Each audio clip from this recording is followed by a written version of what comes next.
A 7-year-old boy walked onto the Caesars Palace construction site and tried to pick up one of his father's building blocks. He'd only ever seen them in his father's office back in Atlanta, dozens of them, cast full-size in styrofoam, light enough to lift with 2 fingers. The real ones weighed about 50 pounds each. That 50-pound gap between the model and the real thing is basically this entire story. In 18 months, Empty Desert turned into the first hotel on the Strip built around one complete fantasy, paid for with union pension money, fronted by a concrete block nobody else was legally allowed to copy, and set so far back from the road that people said the land was being wasted. I went through architectural records, construction photographs, contemporary newspaper reports, and first-hand crew accounts, and used advanced AI to reconstruct exactly how this place went from bare dirt to grand opening. Before this building went up, the Strip was a row of motels with tall neon signs. After it, every casino on the block scrambled to build a fantasy of its own. This is exactly what rose out of that dirt, foundation to fountain. On January 26, 1965, there was nothing on this stretch of Las Vegas Boulevard but flat desert dirt, a scattering of scrub brush, and a 2-lane road most people still just called the Strip. The groundbreaking photograph taken that morning shows 5 men with shovels. Jay Sarno, the developer; Stanley Mallon, his business partner since their Army days; Nate Jacobson, the project's president; Harry Lewis, another partner; and Rob Johnson, the contractor who would actually have to build the thing. Sarno didn't own the ground they were standing on. 3 years earlier, Kirk Kerkorian had bought 80 acres directly across the Strip from the Flamingo for $960,000, a price that looked cheap even in 1962 because a thin band of land cut the whole parcel off from the boulevard. Kerkorian traded 4 or 5 acres to fix that, and then his phone rang. Sarno leased 34 of those acres, paying rent plus a cut of the casino's future profits, rather than tying up cash in a land purchase. Sarno hired Miami architect Melvin Grossman to design the complex. Grossman was not a blank slate here, and that mattered. He had already built Sarno a Cabana Motor Hotel in Palo Alto in 1962, and the Caesars design borrowed heavily from it. What was new was the scale and the commitment. Not a motel with a casino attached, but an entire property built around one idea: ancient Rome, with no apostrophe in the name, because Sarno wanted every guest to feel like a Caesar rather than a visitor in somebody else's palace. Surveyors staked out the curved footprint first, running string lines across open ground to mark where Grossman's forum shape would rise. The nearest neighbors were the dunes next door and the Desert Inn across the boulevard. Nobody builds a $24 million resort on optimism. Sarno's financing came from the Teamsters Central States Pension Fund, arranged through Jimmy Hoffa and Alan Dorfman, the same source that had bankrolled his Atlanta motel back in 1958. The loan was $10.6 million, plus roughly another $1 million on top to bankroll casino markers during the opening days, because a casino that runs out of money to extend credit on its first weekend is a casino that closes on its second. $10.6 million against a build that would eventually cost somewhere between $19 and $25 million, depending on what you count. That gap is the reason for almost every construction decision in this video. The lease instead of a purchase. The lightweight materials. The block Sarno had already invented and already owned.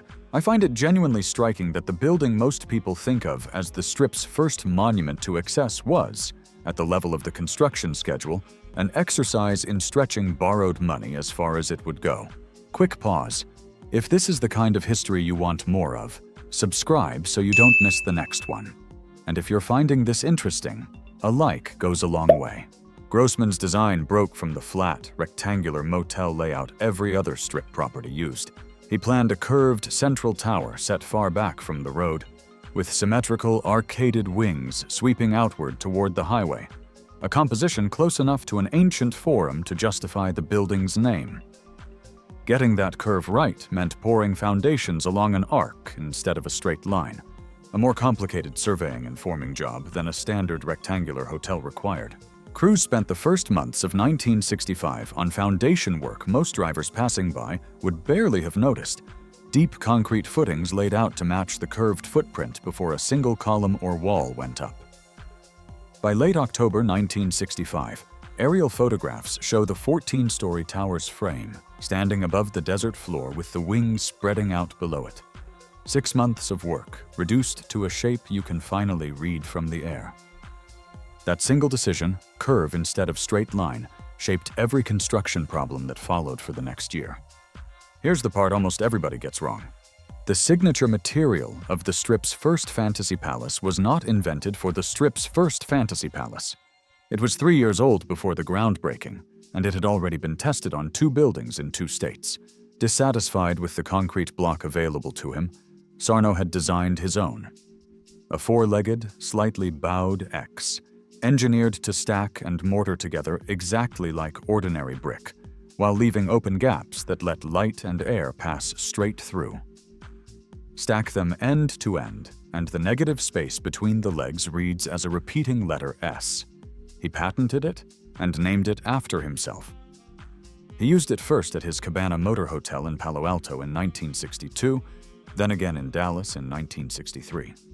By the time it reached Las Vegas, the manufacturing was solved, the shipping was solved, and the masonry crews knew what they were handling.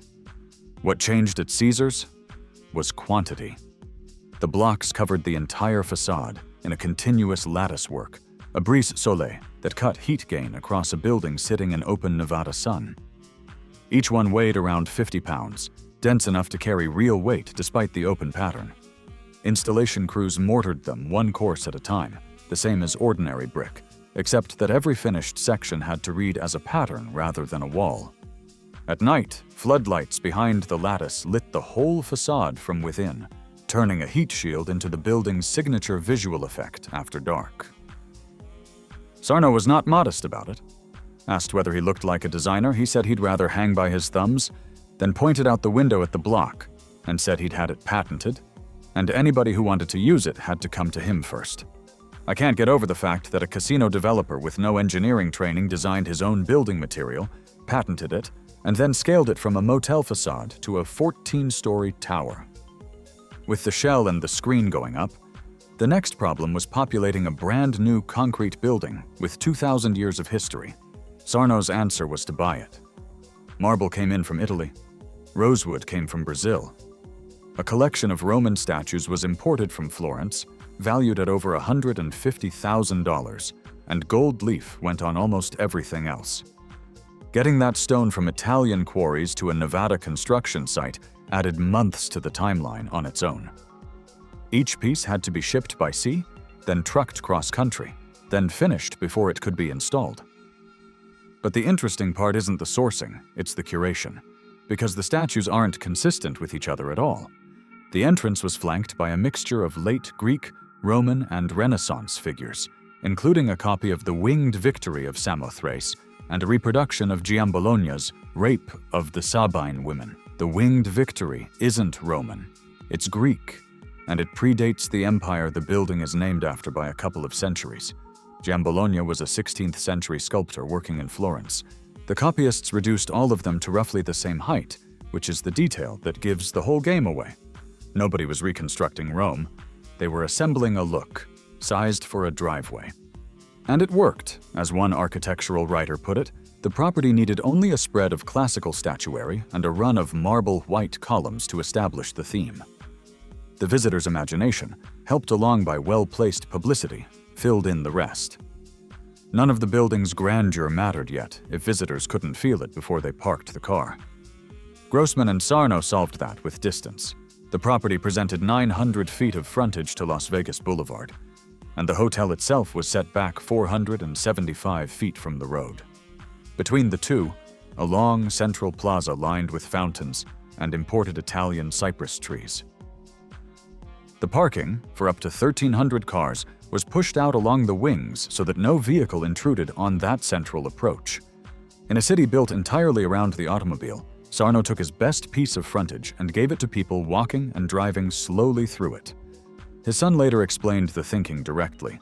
His father was a serious Disney fan, and he'd noticed that walking through the tunnel into the Magic Kingdom is designed to psychologically remove you from the real world before you arrive anywhere. So he set the entrance far back behind the fountains. People told him it was a huge waste of land. He said he wanted them to leave the real world and enter a fantasy world. Water became a permanent engineering commitment. The property still runs at least 18 fountains and uses over 240 million gallons of water a year, all of it circulating and filtering in a climate that evaporates standing water fast and leaves mineral scale on everything it touches. Landscape crews trucked the cypresses in already grown, root balls wrapped in burlap, craning each one into position along a stretch of ground that was simultaneously being plumbed. How much distance does it take to convince somebody they've left Nevada? 475 feet, apparently. When Evel Knievel jumped the fountains on New Year's Eve 1967, the jump measured about 140 feet, and that only got him across the water feature. Inside, the numbers get very specific. The original casino opened with 30 gaming tables and 250 slot machines. 20 black Italian marble columns ran through the room, trimmed in white marble and gold leaf. Friezes and statuary depicted Roman conquests. At the center, under a flat, ornate dome, hung a chandelier shaped like a Roman medallion, built from 100,000 handmade, hand-polished crystals, reportedly the largest crystal ceiling fixture in the world at the time. The 14-story tower above it held 680 rooms, and every one of them had a single wall mirrored floor to ceiling. The property also included an 800-seat theater restaurant, 3 public dining areas, 2 health clubs, and convention space that could hold 5,000 people across 20 separate halls and committee rooms. Sarno had strong opinions about shape, and he was blunt about them.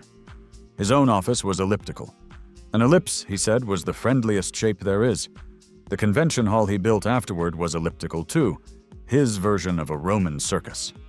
The cocktail waitress uniform, white off-the-shoulder tunic and high-heeled Roman sandals, was designed by Sarno personally. It was still in use nearly 40 years later. By the summer of 1966, after roughly 18 months of continuous construction, the shell, the lattice, the marble, the fountains, and the statuary had come together into a finished, functioning resort. The building itself cost about $19 million. Counting the land Sarno eventually bought from Curation in 1968, the total for the property lands around $25 million, the most ever spent on a strip resort up to that point. The publicity did its job before the doors even opened. By opening day, advance bookings had generated $42 million. Caesar's Palace opened on August 5, 1966. The party ran 3 days, cost $1 million on its own, and served 1,400 guests 50,000 glasses of champagne, 2 tons of filet mignon, 300 pounds of Maryland crab meat, and what was billed as the largest order of Ukrainian caviar ever placed by a private organization. Andy Williams headlined. Greeters wore gladiator costumes, waitresses wore Cleopatra outfits, and the ribbon was cut by the state governor. $1 million on a 3-day party against a $19 million building. That ratio tells you exactly what Sarno thought he was selling. What actually changed the strip wasn't the party. It was every competitor on the boulevard working out that a fully themed building could outdraw a plain one by a wide margin. Hotels that had opened only a few years earlier with flat, modernist facades suddenly looked dated next to a property with working fountains, imported statuary, and a lit lattice wall. The era of the plain motel with casino was effectively finished the moment that curved driveway opened. Sarno himself didn't stay long. In 1969, under pressure from a federal organized crime task force investigating the casino's financial management, he and his partners sold to the Perlman brothers, owners of the Lum's restaurant chain, for $60 million. 3 years after opening, a property built for around $25 million changed hands for more than twice that. He went straight on to build Circus Circus. Honestly, I think the real invention here wasn't Rome at all. It was proving a themed building could out-earn a plain one, and every casino boss on the Strip understood that arithmetic immediately. None of the individual pieces were extraordinary on their own, a patented block already in production. Lightweight prefabricated theming over a conventional frame, imported stone, cypress trees. Stacked together across one coordinated design, they turned a stretch of leased desert into something no other developer on the Strip had attempted at this scale. What the construction actually proves is that Las Vegas didn't become the city people picture today through any single decision. It became that city because one developer borrowed union money, leased somebody else's land, reused a block he'd invented for a motel, and spent the difference on the 475 feet of empty ground between the road and the front door. The facade itself didn't survive. Later owners abandoned the motif in the late 90s and stripped the Sarno blocks off the building entirely in 2000. A few of them are preserved today at the Marjorie Barrack Museum of Art at UNLV, donated in 2020 by Sarno's daughter, Heidi Sarno Strauss. Hit subscribe if you want more buildings broken down piece by piece like this one, and tell me in the comments which landmark I should dig into next.